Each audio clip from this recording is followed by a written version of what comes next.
Well, the committee overseeing a parliamentary hearing into how the mining sector can support businesses in regional communities has moved again to reassure confidentiality of those making submissions should they seek it.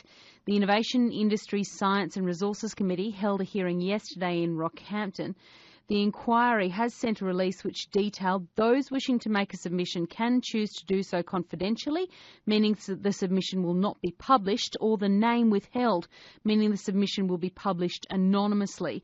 The committee can also choose to take testimony in camera from witnesses wishing to provide oral evidence on the terms of reference without being identified. Now, one who acknowledged there was a number of people wanting confidentiality was Emerald author and business mentor Bronwyn Reid. She made a submission and says while much of the discussion was around payment terms, there was a much wider range of issues to consider. One of the other ones that sort of comes right up there to me with payment terms is contract terms. Contracts are usually issued on a take-it-or-leave-it basis.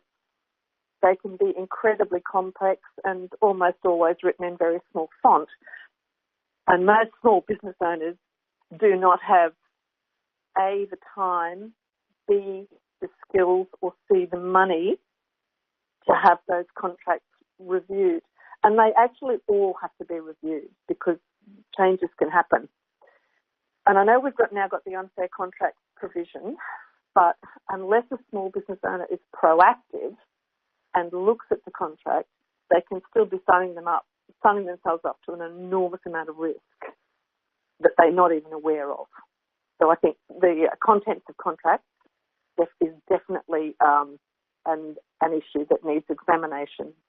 Another big one is tender and procurement policies. Often large organisations, and in one respect I don't blame them because it's much easier to deal with one contractor than 10 or 20. But procurement practices where a project proponent or a large mining company will engage one tier one contractor or a couple of tier one contractors and then leave them to do the procurement process for everybody else down the chain. What that means is that the tier one contractor is probably not committed to the same local content rules, etc., that perhaps the head mining company is. So the commitment of the mining company to local procurement, etc., is lost in the supply chain. The other thing is tenders. Tendering is a very difficult thing for small businesses, and it can be an incredibly expensive undertaking. And often some of the tender documents are just plainly ridiculous. A lot of them have been put together for large contracts, for large construction projects, for large companies. And they're just completely inappropriate when it comes to a small company providing a much smaller service or good. Bronwyn Reid, engaging local business, obviously something quite close to your heart. What did you have to say on that point? Oh, this is a big one, very close to my heart, as you said.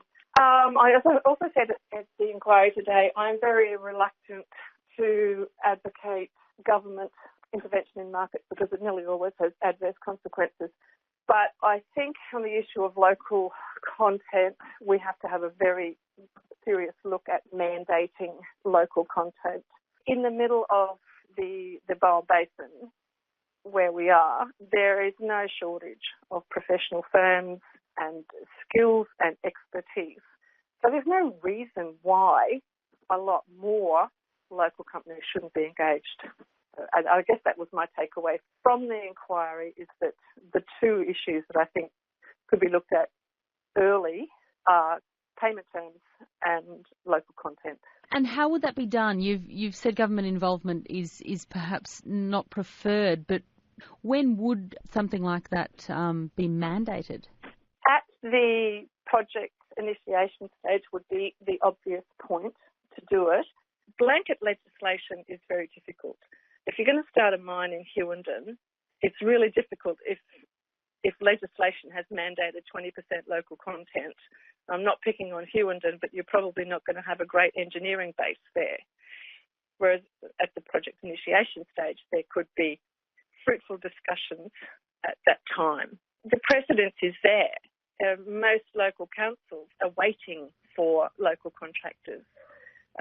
Queensland government procurement policy now has up to a 30% waiting for local suppliers. So it's not impossible. What are your hopes from this inquiry? You can't have too many hopes, or you'll be disappointed on all fronts. The first one is definitely action on payment terms. The second thing is I hope that we actually get more people speaking to the inquiry. Now, when I started preparing my submission and I was talking to people in my network, I came across so many small businesses who would not put in a submission because it wasn't guaranteed to be confidential, and they were afraid that if they could be pinpointed, they would lose contracts. Now, and I know that the members of the committee today stressed that that's not the case and that would be in contempt of the inquiry, but I'm afraid that didn't wash with a lot of small businesses.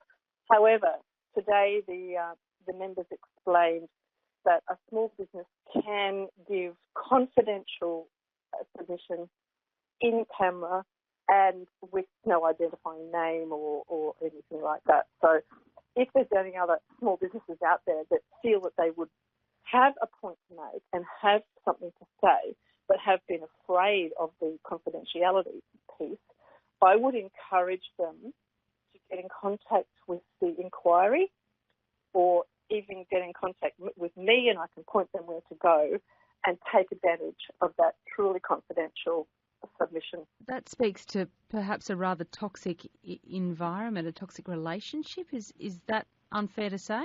No, it's not unfair to say, but I have to emphasise very, very clearly that is not all companies.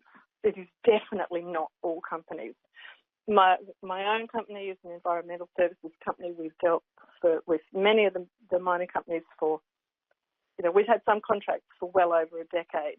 We have wonderful trusting relationships with them. They trust us. They pay their bills on time. We give them good service. So this is definitely not all companies. And I want to make that point very strongly because this is not, and I do not want this and my submission to be seen as an industry bashing exercise. But there are some out there who are not, in my opinion, playing the game fairly. That's Bronwyn Reid from Emerald, who made a submission at yesterday's hearing in Rockhampton. And today the Inquiries Committee will hold a public hearing in Mackay. Then it'll move to Tamworth.